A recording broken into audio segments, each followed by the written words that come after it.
राजस्थान विधानसभा चुनाव की तैयारियां तेज हो गई हैं। राजनीतिक पार्टियां अपनी अपनी तैयारियों में जुट गई हैं। बीजेपी और कांग्रेस एक दूसरे पर जमकर निशाना साध दे रही है। हम आपको उस सीट के बारे में बताते हैं जो बीजेपी का किला माना जाता है, जहां कांग्रेस की दाल गल भी नहीं पाती। हम जिस सीट की बात कर रहे हैं वो है झुंझुनू लोकसभा क्षेत्र के अंतर्गत आने वाली सीटें सूरजगढ़ विधानसभा। मौजूदा वक्त में बीजेपी के सुभाष पुनिया इस सीट से विधायक हैं। इस सीट में 203 तक अनुसूचित जाति वर्ग के लिए आरक्षित ये सीटें हैं, लेकिन अब ये सीट सामान्य सीट है। पिछले 2 चुनाव में यहां बीजेपी जीतती आई है। आपको बता दें कि सूरजगढ़ विधानसभा क्षेत्र में सबसे ज्यादा जीत का रिकॉर्ड सुंदरलाल के नाम है और साल 1972 में सुंदरलाल ने कांग्रेस की टिकट पर जीत हासिल की थी। इसके बाद 1980 में वो निर्दलीय चुनावी मैदान में उतरे। साल 1985 में फिर कांग्रेस से लड़े और जीते और 1993 में सुंदरलाल ने एक बार फिर निर्दलीय ही चुनाव लड़ा था। इसके बाद सुंदरलाल बीजेपी में शामिल हो गए और 2003 में बीजेपी की टिकट पर जीत कर आए।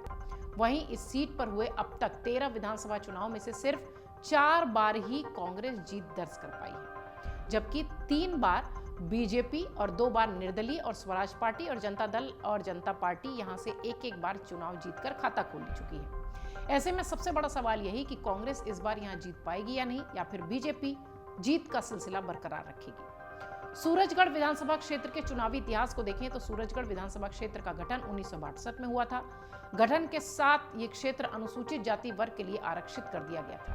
साल 1967 के विधानसभा चुनाव में कांग्रेस ने अपना उम्मीदवार बदला। एमपी बुनकर को टिकट दिया गया था। वहीं स्वराज पार्टी की ओर से सूरजमल ताल ठोकते नजर आए। चुनाव में कांग्रेस के बंकर की 14,350 मत के साथ आगे बढ़े और 15,589 मतों के साथ स्वराज पार्टी के सूरजमल की यहां जीत हो गई। साल 1972 के विधानसभा चुनाव में कांग्रेस ने फिर उम्मीदवार बदला और अब सुंदरलाल को टिकट दे दिया गया। उस वक्त तत्कालीन विधायक सूरजमल निर्दलीय ही चुनाव मैदान में थे।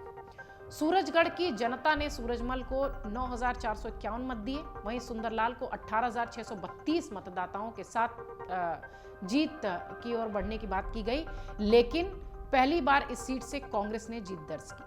ये वही सीट थी। साल 1977 में विधानसभा चुनाव में कांग्रेस ने एक बार फिर सुंदरलाल को ही टिकट दिया। वहीं जनता पार्टी की ओर से सुभाष चंद्र आर्य चुनावी मैदान में उतरे। इस चुनाव में सुंदरलाल को 18,233 मत मिले। वहीं सुभाष चंद्र आर्य 23,881 मत पाने में कामयाब हुए और उसके साथ ही सुभाष चंद्र आर्य की जीत भी हुई। साल 1980 के विधानसभा चुनाव में कांग्रेस ने मूलचंद को टिकट दिया। वहीं जनता पार्टी सेकुलर की ओर से सूरजमल उतरे, जबकि सुंदरलाल निर्दलीय ही चुनावी मैदान में उतरना तय करते दिखाई पड़े। इस चुनाव के नतीजों ने कांग्रेस के बागी सुंदरलाल की जीत हुई और 23,000 मत उन्हें मिले थे। अब साल 2008 के विधानसभा चुनाव में कांग्रेस ने श्रवण कुमार को टिकट दिया। वहीं बीजेपी की ओर से संतोष अहलावत चुनावी मैदान में थे। इस चुनाव में समीकरण बदल चुके हैं। चुनावी ताल ठोकने के लिए चेहरे भी बदल चुके हैं। 2008 में हुए परिसीमन के बाद इस सीट को सामान्य घोषित कर दिया गया। ऐसे में टिकट के दावेदार भी बदल गए हैं।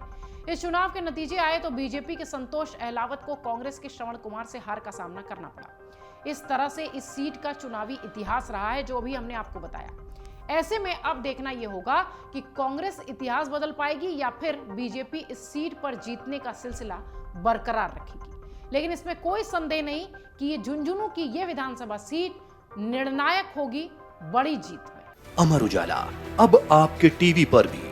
अपने स्मार्ट टीवी पर YouTube पर सर्च करें अमर उजाला, चैनल सब्सक्राइब करें और देखें ताजा खबरें, वो भी HD क्वालिटी में। और हाँ, बेल आइकन दबाना ना भूलें ताकि हर खबर हो आपके घर।